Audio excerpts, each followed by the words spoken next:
এই যে নেন, এই জায়গায় একটা সই করবেন, এই জায়গায় একটা সই করবেন। কিরে সই যে করবি বুঝা করতেছস? হ, আমি যা করতেছি বুঝছেই করতেছি। হেরে আমি আর রাখতাম না, হেরে এবার আমি ডিভোর্স দিয়েই ছাড়বো।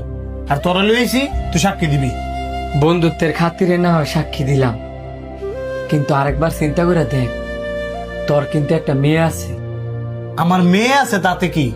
আমার মেয়ে আমার কাছে লয়ে পড়মু। তোর মেয়ের মার তো 2 বছর,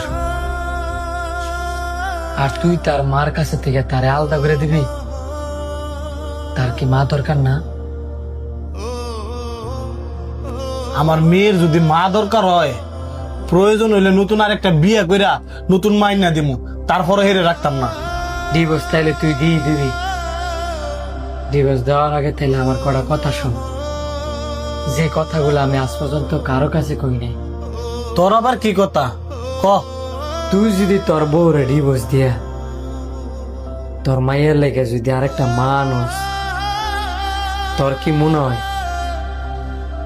তোর এই নতুন বউ কি তোর মায়ের ওই মার মতো আদর করতে পারবো?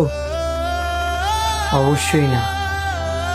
হয়তো বা 2-1 দিন আদর করব, কিন্তু তোর ওই বউর ঘরেও কিন্তু ছেলে বা মেয়ে কোনো না কোনো সন্তান হইব। পরে পরে তোর মাইয়ের কি হইব? শোন, কোনো মেয়ে ওই নিজের সন্তান রাখিয়া সতীনে সন্তানরে নিজের সন্তানের মতো আদর যত্ন করে না। বন্ধু, তুই তোর বিষয়ে কি কথা কইতে নিছিলি হেডা ক। হেরো আর সাফাই গাইস না, কারণ হে অনেক খারাপ। আর প্রয়োজন হলে আমি বিয়ে করতাম না। আমার মায়ের আমি মা, আমি বাপ। আগে তো আমার কথাগুলো শুনবি। তাড়াতাড়ি ক। তুই মা তুই বাপ, যদি এরকমটা হইতো তাহলে আল্লাহ পাক তোরে ওই রকম ভাবে সৃষ্টি করতো। তুই তোর মায়ের যতই আদর করস না কি লিখা, তার মারও বাপ তুই কোনো দিন পূরণ করতে পারতি না।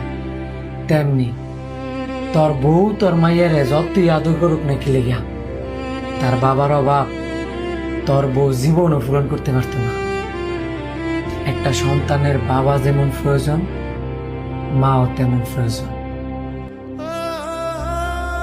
দোষ করলে তুই করছস, দোষ করলে তোর বউ করছি, কিন্তু তোর মায়েরা তো কোনো দোষ করে নাই। তুই একটা বিয়ে করলে নতুন বউ পাবি, তোর বউ একটা বিয়ে করলে নতুন জামাই পাবি, কিন্তু তোর মেয়েটা